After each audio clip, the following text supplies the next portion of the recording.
It's up to them if they want to use this or just space bar. There's our speaker there. So. I'll talk to you. I'll do an intro for him.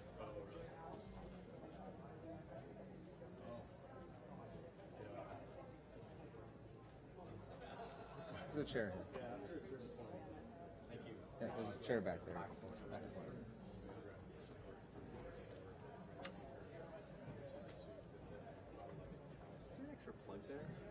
Yeah, you can plug it on there. Charge this while I'm talking. Stick it in there somewhere.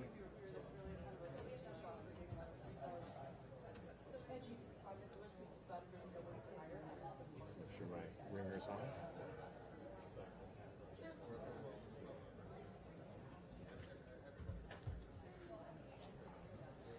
And you have this remote here if you want to use it. It's up to you. Or So you that's just just back.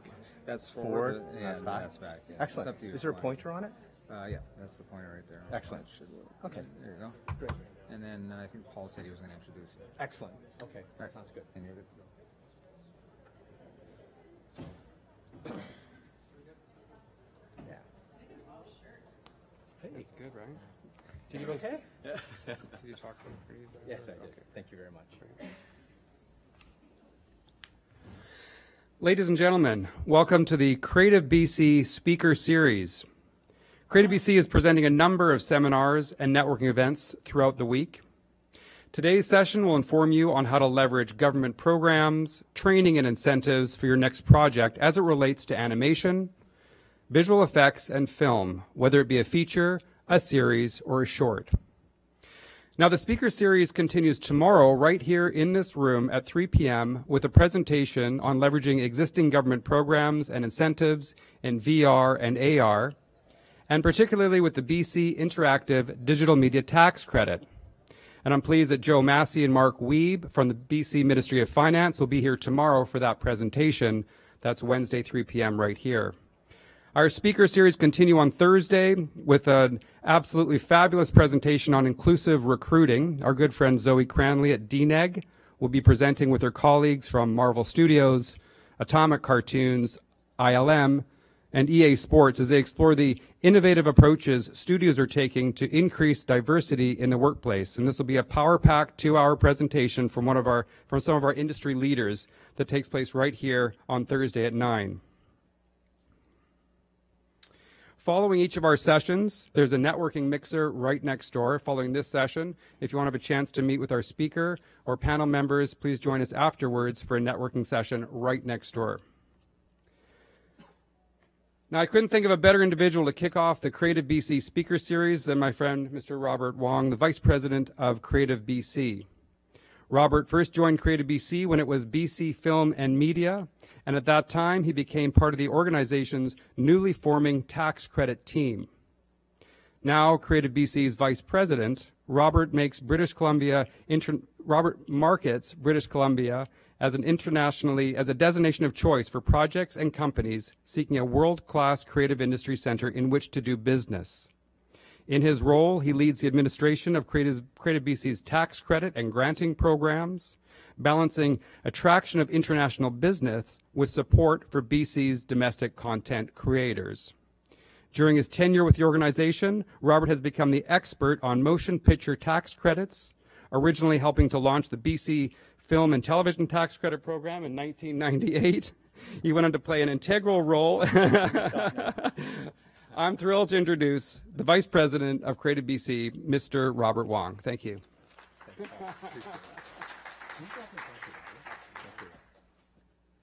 Thanks, Paul. So I was kind of joking that I expected to be doing a presentation to 5 people. So I want to make sure that everybody is actually at the right seminar. This is not the ILM talk, okay? We are talking about taxes and tax credits here. I want to wish everybody, I want to say thank you everybody for attending this session. I also want to make sure that I point out that we have Parliamentary Secretary Rick Glumac in the audience as well, so thank you very much for attending as well. And we have people from our Ministry of Jobs, Technology, and Trade here in the office in the session as well. So if you have questions about the tax credits, you can talk to me about it. But if you're looking at doing business in British Columbia, please come and find our great colleagues here in the audience. I just wanted to really give you an overview of the incentive programs in British Columbia and how we target them, especially towards the digital media sector. So we do have a number of incentives, and I just want to make sure that we are talking about the ones that we're going to talk about are focusing specifically on the motion picture side. For us, motion picture does include visual effects, post-production, and animation. And I do hear somebody trying to get in the door. If somebody could kindly open one of the doors, that would be great. Thank you.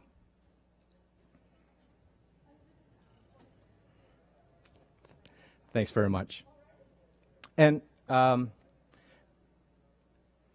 if you have questions along the way, I would suggest that we may keep them to the end, just to make sure that we have enough time to go through the presentation. It won't be very long. So before I get into the actual tax incentives, let me just tell you a little bit about what Creative BC does. So Creative BC is a government organization proudly supported by the province of British Columbia, and we're here to unite and champion the creative sectors of British Columbia. So what are those? For us, they're the 4 pillars, which include books and magazine publishing, interactive digital media, music, and motion pictures. So for our out-of-town guests and the people that are geographically challenged here, this is where British Columbia and Vancouver sit within the global map. And as you can see in this map here, we're strategically placed, being right on the West Coast and within this motion picture sector and the digital media sector, ideally located very close and in the same time zone as Los Angeles, Silicon Valley, and Washington State. And of course, what we've done here is that we've been able to build a world-class production center, especially in the visual effects and animation side of things. And as you can see, we are arguably the top visual effects and animation cluster in North America, if not the world. We feature over 80 animation and VFX companies here, including large facilities, global facilities like Sony and ILM and MPC, to some of the smaller independent companies like Scanline and ImageWorks. Mr. Wolf.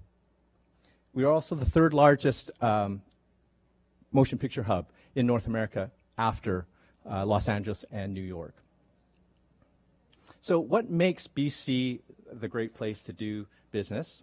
Well, we used to say it was the 3 T's that makes us a great place. And one of my marketing team made me change the title, but really it is the 3 T's. What we like to focus on is talent, time zone, tax policy. Those are the 3 pieces that we really like to focus on, that we say makes BC a great place to do business. What I'm going to focus on is what we right here says business costs, but it is really the incentives that we use to target specifically for the motion picture industry. So, what are the tax credit programs for the motion picture industry? They are refundable incentives that the provincial government provides to companies to do business in British Columbia. And essentially, they are a rebate of your labor costs that your company incurs for hiring BC-based individuals to work on your projects. It's a very simple, it's a very transparent program. We've been doing it for 20 years, and it's a very reliable, bankable program that we've had. So the tax credit programs for motion pictures are really set up into 2 pillars that we have here. One is called the Film Incentive BC program, the one in the green, and one is the Production Services Tax Credit program. The Film Incentive BC program is targeted to Canadian-owned companies creating their own IP, and that also includes international co-productions that they may be doing. So this could be for animated projects, it could be for live action projects, it can be for TV, it could be for motion pictures, that we're, feature films that we are working with. Plus, we also have the production services tax credit. That is an industrial incentive to attract productions to come to British Columbia, be it from the United States, from Asia, from Europe. Really, projects that are doing not necessarily IP, not necessarily being created by BC and Canadian controlled companies, but studios that are bringing work into BC. So let me quickly go over what they are, and I'll give you a snapshot. I won't get into the details too much unless you have some questions afterwards.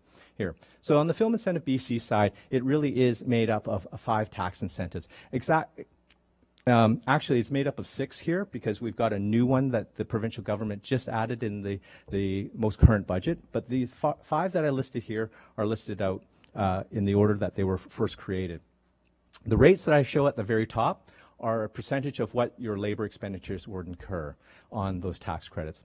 The 6th tax credit that the provincial government introduced this year was one for writers. So if you have BC-based screenwriters, there's an additional tax credit of 35% of their wages and salaries that are eligible for tax incentives. So here are the numbers, but the best way to explain how it works, it really is an example. And I'll do this very quickly. Right now I've said it's a feature film, but and it can be a live action, it could be or an animated feature film. But this will give you the concept of how the tax incentive works and what type of benefit you may receive from doing this piece. So in this example here, I've said whatever the project is going to incur about $1 million worth of labor expenditures. So that means that the company is paying BC-based individuals to work on the project in about $1 million in wages and salaries or remuneration for this project. So if you look at this a snapshot of how it works, we are saying that in this example here, of this $1 million that you pay out in wages and salaries, you're going to get about $450,000 back from the provincial government as a rebate on that amount, okay? So the company does have to incur that expenditure first. They have to pay it out to the individuals to work on those projects, and then the provincial government will give back about $450,000, about 45% in this example. And in this example, it makes some assumptions here. So what I've said is that you're making a project in British Columbia. Maybe you've got a studio that is outside of the Metro Vancouver area, so maybe it's in one of our regional areas like Victoria or Kelowna or Prince George. You'll get to know these centers very shortly. If you're doing some of that work in those regions, you can get some bonuses, as you saw in the previous example where I talked about the green ones, the regional and the distant locations, where you can stack these on top. You're looking at about a 45% of your labor expenditures coming back to you as an incentive, and it is a full refund that you get. In addition, that's from the provincial government. In addition to what the provincial government will give you, the federal government also has a program, and they will come in on top of what we give you there. So in this example, using the assumption that all your labor is going to be exactly the same as the labor that you incurred that was BC-based labor, we're going to, the federal government, on top of what we were giving you, 45%, are going to give you another $137,000 on top of that. So in total, of $1 million that the company pays out for wages and salaries, you're looking at around $587,000 coming back from various levels of government as an inducement to doing your project in British Columbia. Okay? Now again, that is to Canadian companies creating their own IP, and that does include international co-productions that you may be doing. Okay? So hold your questions and we'll get back to this. So the other program that I talked about was the Production Services Tax Credit Program. That is for foreign productions that are just wanting to use the studios, the facilities, the locations in British Columbia. It does not have to be a Canadian-controlled company. The IP does not have to be owned in British Columbia or in Canada. You could basically just be bringing a project to British Columbia to access this program. This program, much like the Film Incentive BC program, is only made up of 4 tax credits. But again, just like the Film Incentive BC program, you can stack those tax credits on top of each other. This is what these are the programs that we offer under that PSTC. And again, the best way to show the effect of these tax credits is through an example. But before I get to that example, I want to highlight the digital animation or visual effects tax credit, or the DAVE tax credit. And this is particularly relevant to the sector here. If you're doing any post-production, visual effects or animation work here, there's this bonus of 16% on top of what of the basic rate that we talked about. And I'll give you an example to demonstrate the impact of it. It is for any of that type of work that is being done here in British Columbia. That work has to be done, of course, by BC-based individuals. But if you have a visual effects company or an animation company here in British Columbia, and the project is being produced in Europe, but they want to do the visual effects here or animation here or post-production here in British Columbia, just that work alone is eligible for the tax incentive. And what has happened is that now that BC has become a world leader in that, because the government has created this tax policy where it has attracted a number of the companies, the major companies in the world, to come and set up studios here in BC. So as I said, the best way to do this is to show you the impact is by giving you an example. Again, in this foreign-owned production, so non-Canadian production, that is saying that wants to either shoot here or maybe just do the post-production or do a combination of both. Let's just say that they pay $1 million in tax incentives, in salaries to BC-based individuals for that. If it's all to BC-based individual, in this example, you're looking at getting $280,000 back just on the basic rate alone. Add on the DAVE tax credit, that's 16%, and you're looking at $440,000. So you're looking at about 44% of your wages and salaries coming back to you as incentives in this example. The federal government, like under the FIBC program, has a add-on as well. And in this example, their tax incentive comes in at around $90,000 on top of what we were giving you. So what you're looking at from between the BC government and the federal government on a visual effects or animation project being done here is around 53% of your wages and salaries paid to BC-based individuals there. Okay? So I've given you a really high overview, and I think the best thing to do is we'll open it up to questions as to what are the details of it. I didn't want to get too mired in the details in my presentation, but if you have questions, you're free to ask them now. Yes.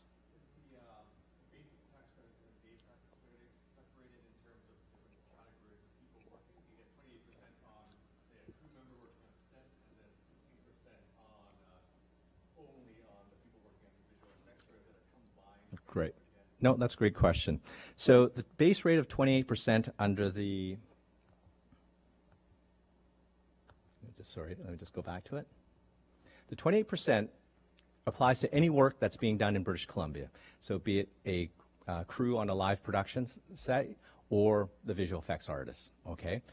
Then, because for the visual effects artists, because they're doing the specialized work that we're trying to induce here, they get the additional 16% on top of that. So their 28% now becomes 44% when you add the two together. The crew, if they're doing live action here, the gaffer that's working on a production, they're only coming in at 28% of their wages and salaries. Okay? Yes? It's any work that's what we call directly attributable to the project. So if you have a lawyer that's doing work specific to the project, then their wages and salaries are included. But if they're not doing work that's specific to the project, but maybe it's in relation to their company, maybe it's like a corporation, those costs are not included within what we call eligible costs. Okay.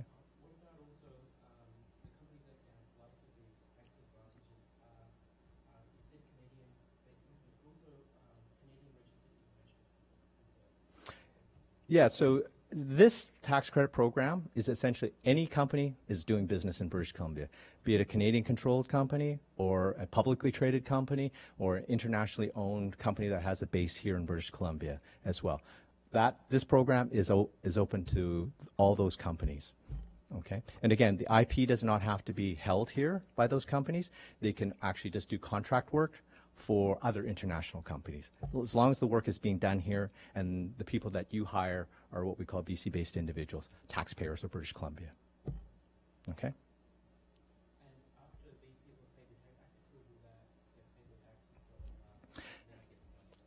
To a certain degree, yes.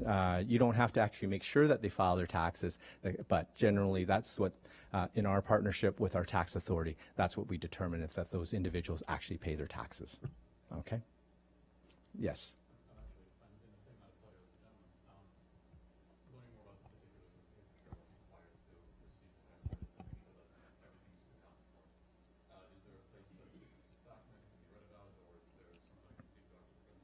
Yeah, so we actually just published or worked with our tax authority to basically put out a paper as to what indicia the company can pull from the individuals that they hire to make sure that they are considered BC-based individuals for tax credit purposes. Okay, and then I can send that to you. It hasn't been posted on our website yet, but if you want that information, I can just give me your information. I'll make sure it's sent to you. Okay? Yeah. Any other questions? Yes.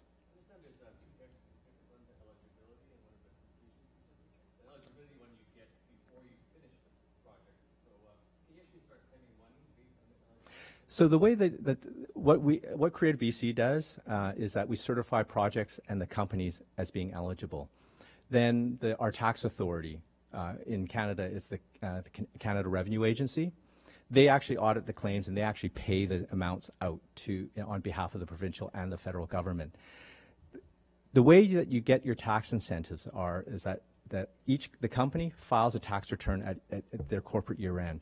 Now, if your project spans more than one fiscal year or one tax year, then you claim the incentives that you incurred in that 1 year, and then the balance of it in the second year. So you don't have to wait until the project is completely done in order to get your incentive. It is based on when you incur the expenditures and when the tax year is incurred by the company. Okay. The completion certificate and the eligibility certificate are just certificates to make sure that first the company and the projects qualify, and then that the projects are actually completed. That's it. Okay. Yes.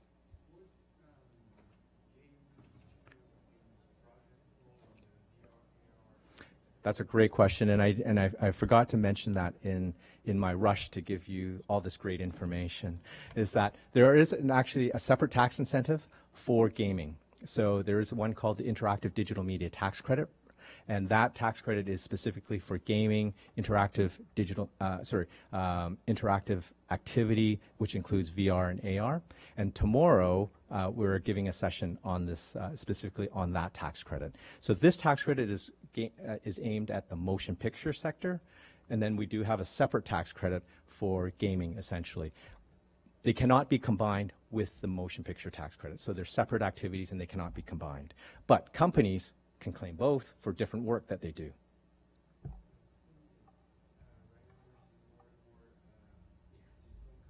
Yeah.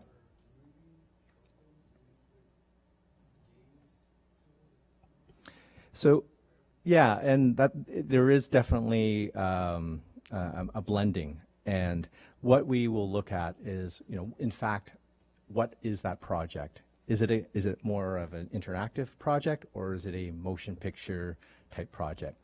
To be honest with you, it is much more lucrative to be in the motion picture side of things right now, for tax credit purposes, not necessarily on revenue, just on tax credit purposes. So, you might want to think about that as you move forward. Okay. Yes.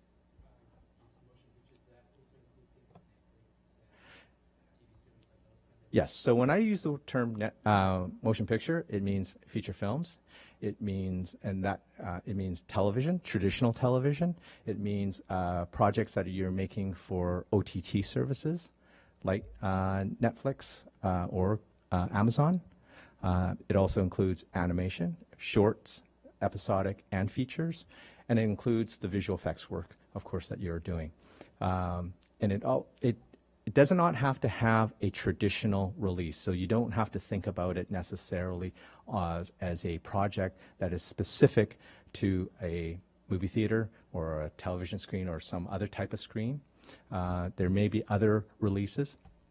For example, an amusement park that may be doing a motion picture piece in addition to a ride. That can also be considered a motion picture project. Okay? Yeah. Yes?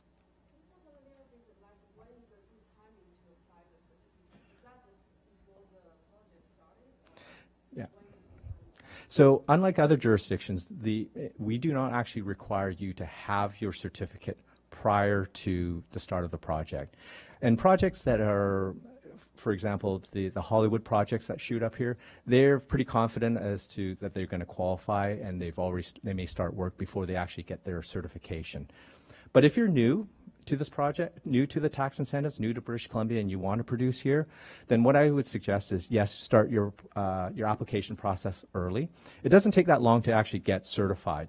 But what we can do at Creative BC and my colleagues in the provincial government is that we can help you navigate the legislation, the rules, the guidelines as to how it works, so that if you have something that you're unsure of, we can always explain it to you and make sure that you get things set up properly so that you can access the tax incentives. I mean, the last thing that you want to do is make a project assuming that you know everything about the incentive program, and then you've made some kind of mistake that you cannot change down the road. And you've done all the work here, incurred all the costs, and not be able to access the incentives. So we want to help you navigate through the legislation and the paperwork. We won't fill out the paperwork, but we'll help you work through it. So another question is is there a minimum requirement in terms of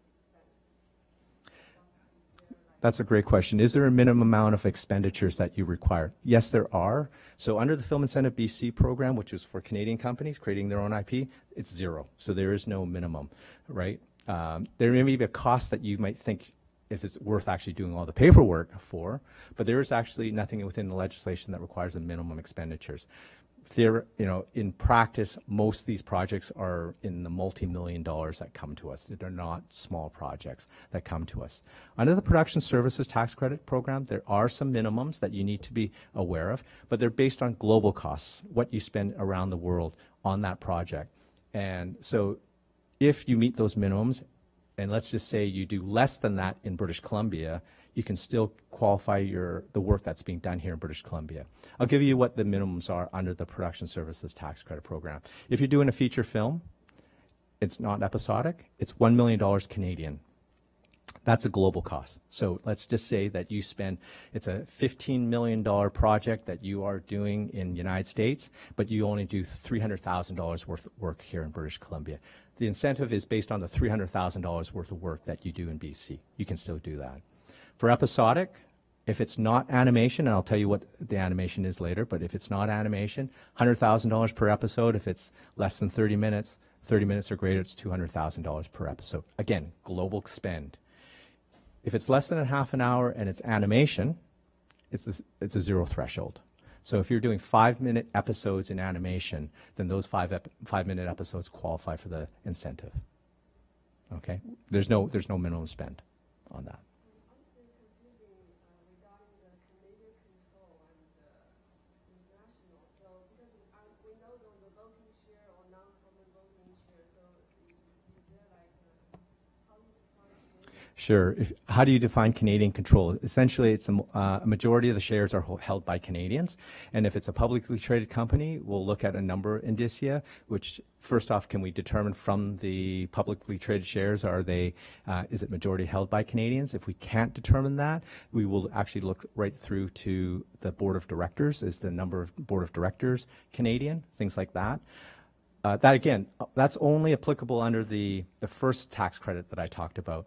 Under this Production Service Tax Credit Program, you do not need to be a Canadian-controlled company in order to access it. You basically just have to be doing business in British Columbia here. But I think when I look at the PDF, I think the federal government tax is need to be Canadian Again, under the federal program, they have two programs that mirror our programs, one for Canadian-controlled projects, one for non-Canadian controlled projects.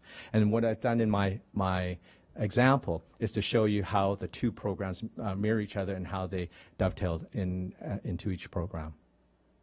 Okay? Yes? You just said there's no minimums for animation of 30 minutes, but I know there's a trigger requirement for the Canadian. Yes. So if you're doing a Canadian, again, if you're doing a Canadian project, Canadian controlled, and the IP is being created here, there is a trigger that you need, and you do require a Canadian broadcaster to be attached to that project or a Canadian distributor.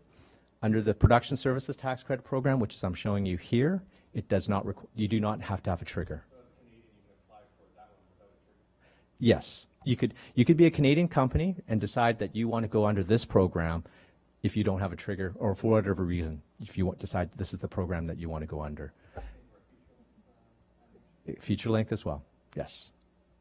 The nice thing about the tax incentive programs is that they're very flexible in the sense that companies can pick and choose if they meet the requirements to come under either of the programs. You can't stack the programs on top of each other, but a company may be doing multiple projects, and one project, and if you're a Canadian company, one project might come under Film Incentive BC, and the other project is maybe just a service job that they're doing, and they go under Production Services Tax Credit. So you do actually have a lot of flexibility.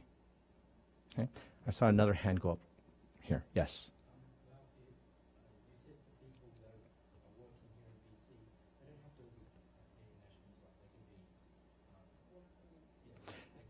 Yeah, so they have to meet the test of residency. It's not necessarily based on immigration. It's based on the test of residency. And in the indicia that I had previously mentioned that we'd worked through with the tax authority, it actually tells you what constitutes residency. We came up with a term called factual resident as opposed to resident for tax purposes or resident for immigration purposes. Those are totally separate. Okay? Yes. Some very large engineering companies, for example, have their own digital media groups. Could they house their groups here and receive the same credits for projects that animation digital types? They could, and I would. I think we'd have to say we'd have to look at the project and the company and what they're doing. The one thing is that the company that is claiming the incentive has to be primarily in the business of motion picture creation.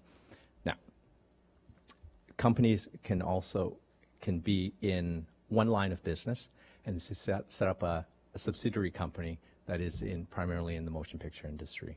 So again, we would look at the facts of the situation, and if there's something that you're looking at to do, that's what Creative BC and our partners at the international trade offices can help you determine is whether or not that makes sense to set up here for those purposes at least.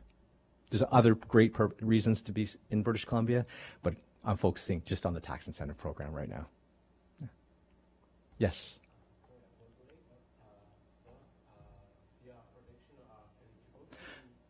Yeah, so VR and AR production are eligible under a different program that we are going to cover tomorrow. So you have to come back tomorrow to hear that.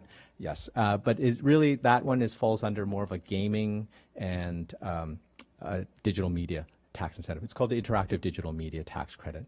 It's a 17.5% tax incentive based on labor expenditures. Very simple, very straightforward. Now, if you're doing motion pictures that is an immersive motion picture, that can actually be, and maybe it's shown on a headset, that can actually be qualify under the motion picture tax credit program there. So when we talk about interactive AR and VR, we're looking at interactive pieces. If it's a linear motion picture style project, then that can qualify under one of these motion picture tax credit programs. Okay. Yes. Yeah, it got introduced this year. The provincial government showed their support for the motion picture industry by increasing the tax credits and adding an additional incentive for screenwriters that are working on eligible projects. Again, it's only for Canadian-controlled projects that are creating their own IP here, and it is a 35% bonus. So if I can go back further, and let me just. So right here, I show 5 tax incentives that you could theoretically stack on top of each other. There's a 6th one now for screenwriters that you could look at it there. Now, it's basically, it's a 35% incentive on their wages and salaries. Again, an inducement to try to hire BC-based talent to work on as screenwriters. Okay. Any other questions? Yes.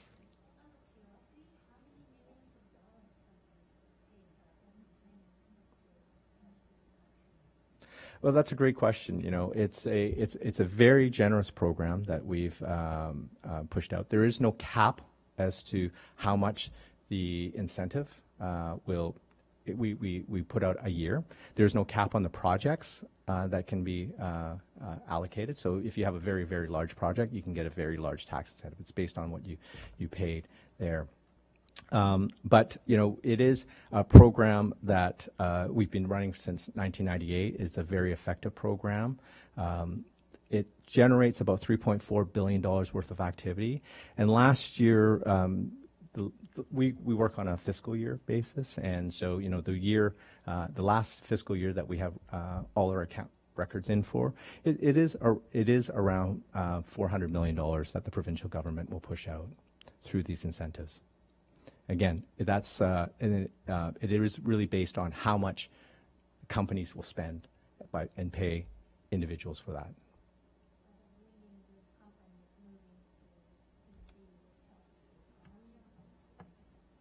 Yeah, definitely. Yes, I mean that's the purpose. The idea is to attract business to come to British Columbia, for them to hire local people, because it is based on work that's actually being done here by locals and them being paid by those companies.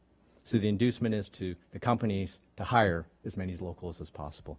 And that's why we, especially in the animation and visual effects industry, we see full employment here in British Columbia. And in fact, we're probably seeing the demand for labor here in British Columbia exceeds the supply that we have here right now.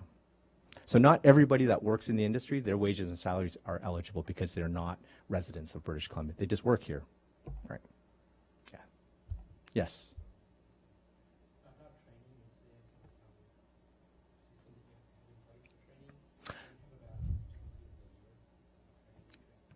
Sure.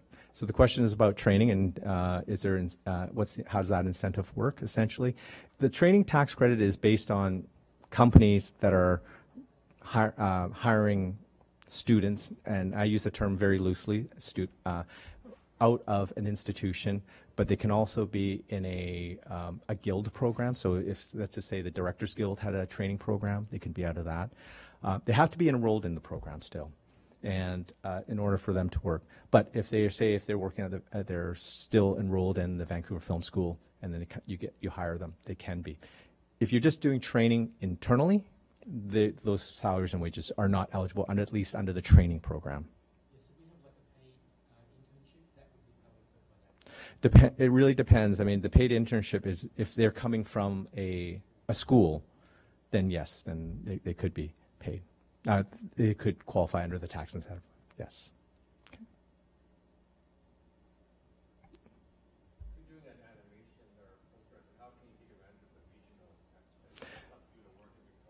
Yeah, so in order to take advantage of the regional and distant location tax incentives, if you're just doing animation or visual effects work, just animation work, visual effects, unfortunately, it does not qualify under that, the regional bonus. But if you're doing animation work in the regions, so outside of the Metro Vancouver area, essentially, then any of the work that's actually being done there qualifies for the regional bonus.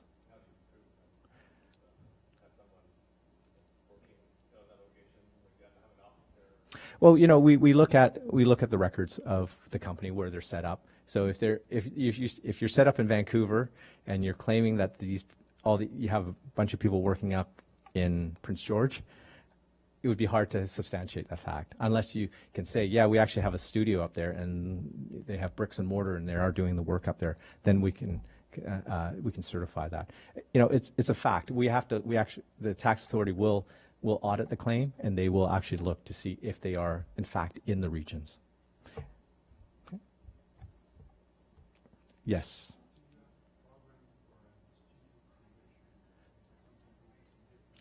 Do we have programs for studio creation? No, no specifically targeted incentives to induce or to attract other companies to come to British Columbia specifically. What we find is that the tax policy that the government has set up has created a very favorable tax rate for corporations and pretty good one for individuals.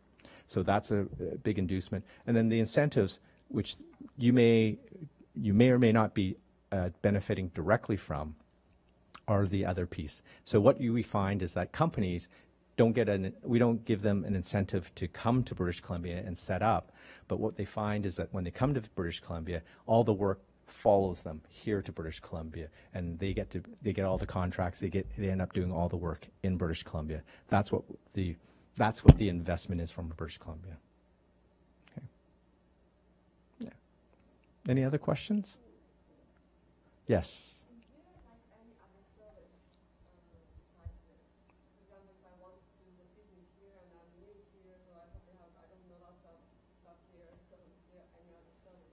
Yes, definitely. Our colleagues from the ministry are here, and I'll get them to identify themselves later, but they definitely provide those services to help you set up, how to set up a company, how to navigate the general business structure. Also, if you need assistance with finding studio space, they can line you up with professionals that can help you with that. So there are a full suite of services beyond the tax incentives that we can assist you with. Yes, and Innovate BC is another organization. There's a number of organizations. A lot of them are associated with the provincial government. And if you are seriously looking at trying to set up something here, we'll definitely put you in touch with the right people. And some of them are in this room right now. Okay. Yes. You mentioned broadcaster is needed for Canadian control animation. Yes. What is the definition of broadcaster? Sure. So for us, there's a federal organization called the CRTC. They regulate the broadcast and radio industry here. A broadcaster has to have a license with the CRTC in order for them to be considered a broadcaster. Okay. Now, companies like Netflix, say, and Amazon and Crave TV, they may not be under what they call under that program. They would not access our tax credits under that program where they require a Canadian broadcaster. They would come under the Film Incentive BC program, which does not require a broadcaster attachment or a distributor attachment. Okay. I didn't expect that many questions. A tax geek on a Tuesday afternoon. I'm going to be around if you have any further questions. I'm going to ask a couple people to stand up. Alana Wagner, who's our trade officer based out of Southern California, is here and can help you with a number of those questions. Parliamentary Secretary Rick Lumac, please stand up to say hi to everyone there. A great resource as well. We have Francis over there in the corner from our Vancouver.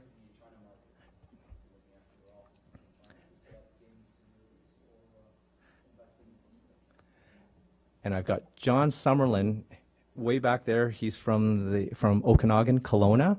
Great wine area, wine district, if you need to get up there, if you have any questions.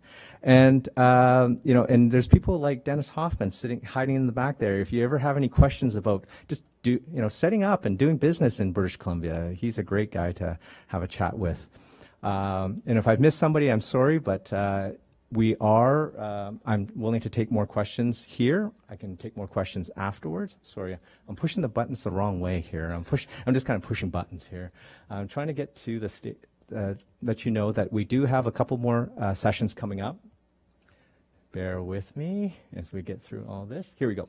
So tomorrow we have the leveraging incentives in VR and AR, but that does include gaming as well, and that will be held in this room, and there's your time. And then we have the inclusive recruiting session on Thursday as well here.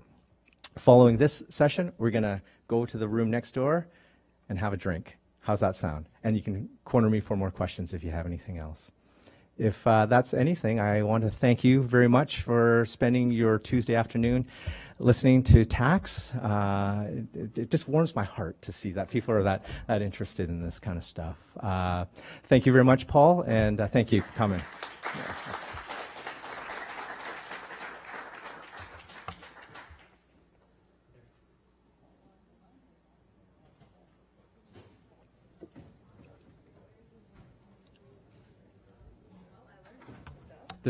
Was that okay?